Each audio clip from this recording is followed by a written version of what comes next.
నీ కుమారులకును నీ కుమార్తెలకును వాటిని అభ్యసింప చేసి మీ ఇంట్లో ఇద్దరు కూర్చున్నప్పుడు జబర్దస్త్ చూడకూడదు.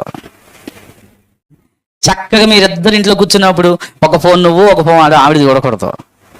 నీ ఇంట్లో కూర్చున్నప్పుడు జరగాల్సింది దైవ పరిచయం. అది చేయట్లేదు కాబట్టి ఏ పరిచయం అవుతుంది?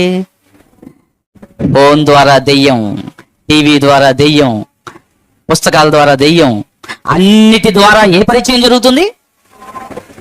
దేవుడి పరిచయం అవుతున్నాడా, దెయ్యం పరిచయం అవుతుందా? ఏమండి ఆలోచించండి మీరు. దైవ పరిచయం మన పిల్లలకు జరగటం లేదు అంటే ఏ పరిచయం జరుగుతుంది? ఏమండి లోకంలో ఉన్నవన్నీ మన పిల్లలకు బాగా తెలుసా తెలీదా?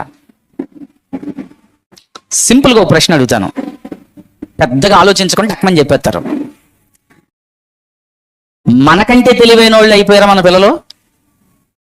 అవునా కాదా? మనల్ని మోసం చేసేంత తెలివైన వాళ్ళు అయ్యారా లేదా? అయ్యారా? ఇంకేం కావాలండి దెయ్యం వాళ్ళకి పరిచయం అని చెప్పడానికి? వాళ్ళకు దెయ్యం పరిచయం అయ్యిందని చెప్పడానికి ఇంకేం కావాలి?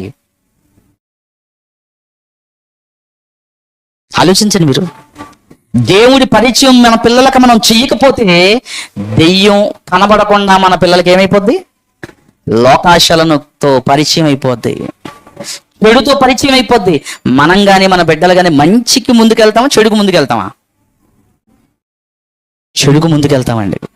ప్రపంచానికి దేవుడి పరిచయం తల్లిదండ్రుల ద్వారా జరగాలి. ఏ తల్లిదండ్రులైతే తమ బిడ్డలకు దేవుణ్ణి పరిచయం చేస్తారో, దేవుడి గురించి నేర్పుతారో, అలాంటి వాళ్ళంటే దేవుడికి చాలా ఇష్టం, చాలా ఇష్టం.